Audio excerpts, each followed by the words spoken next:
Sensational. Comment and subscribe. Like, comment, and subscribe.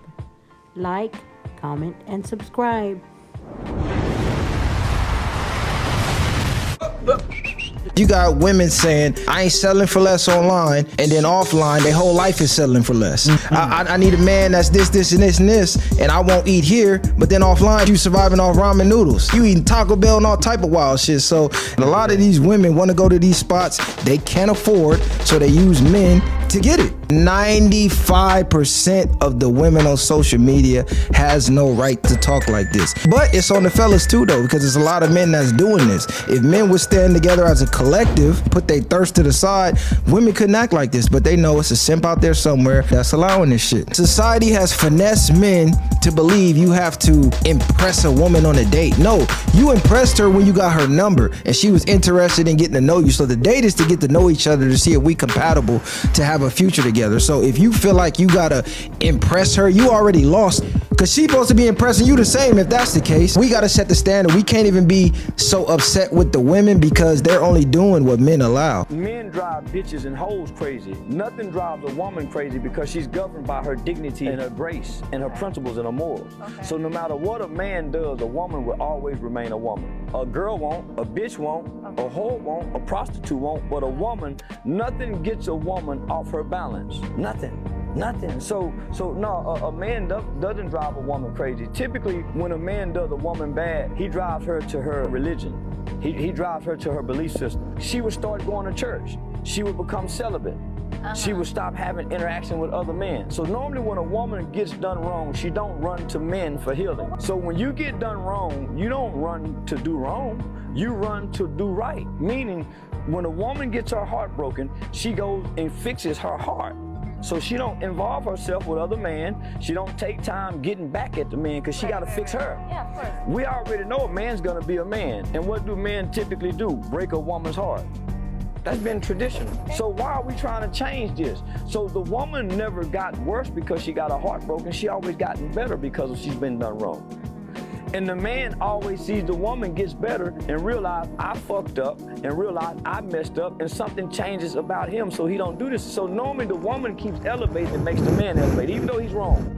What I really want black women to understand is that we are to be accepting of our positioning as the least desirable in society. We should get the memo that nobody really wants a black woman. Thus, if anybody was to find themselves willing to take up with us, we should be happy, we should be grateful, and we should shut up about it. And if you are a black woman that dares to push back. First of all, let's be clear.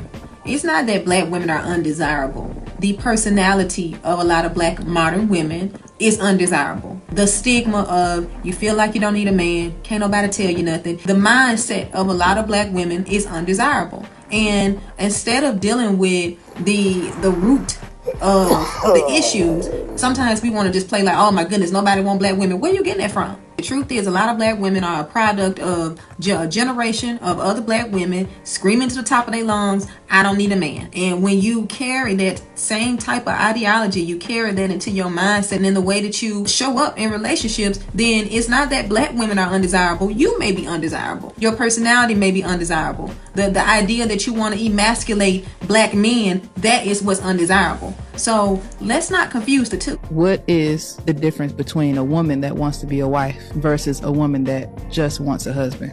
Oh, you know what? I think most of us are bred to just want a husband. Whereas to be groomed and trained to be a wife means to understand how to respect masculine energy, how to truly be inside of your feminine, which means trusting the leadership of your partner, because feminine chooses certainty. Feminine doesn't choose flow, because feminine is flow. Now, this is a conversation that definitely needs to be had. Of course, it doesn't just go for women, it goes for men as well. But while we're on the topic of women wanting to be wives, some women are truly not ready to actually be a wife, but they're so focused on glamorizing the title and the things that they think that come along with this marriage and this title. A lot of times women will think that because you get the dress, because you have this beautiful moment that you share with your family and your friend, you guys might have a nice big house together now everything's smooth sailing. That's not how it works. And the crazy thing is, the marriage is only going to work if you're also a good wife. He needs to be a good husband, but you need to actually be a good wife as well. And the sad thing is, a lot of women are not trained to be wives. They're just trained to get married. married. And a marriage cannot last if both parties are not doing their part. So ladies, there's nothing wrong with wanting to get married. And this goes for you too, fellas. But we have to make sure that we're playing the roles, we're doing what we need to do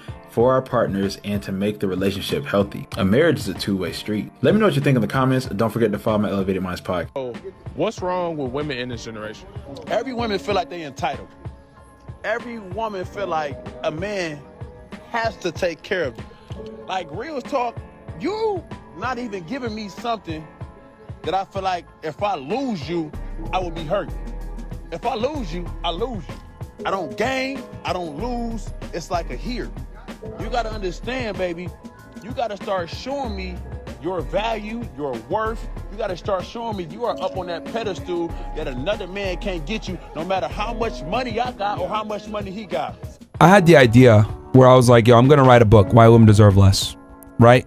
And a big part of the reason why I wrote this book was because of the lack of reciprocation of women showing men affection, respect, admiration, etc., compared to the level of respect, admiration, and resources that men give women, right?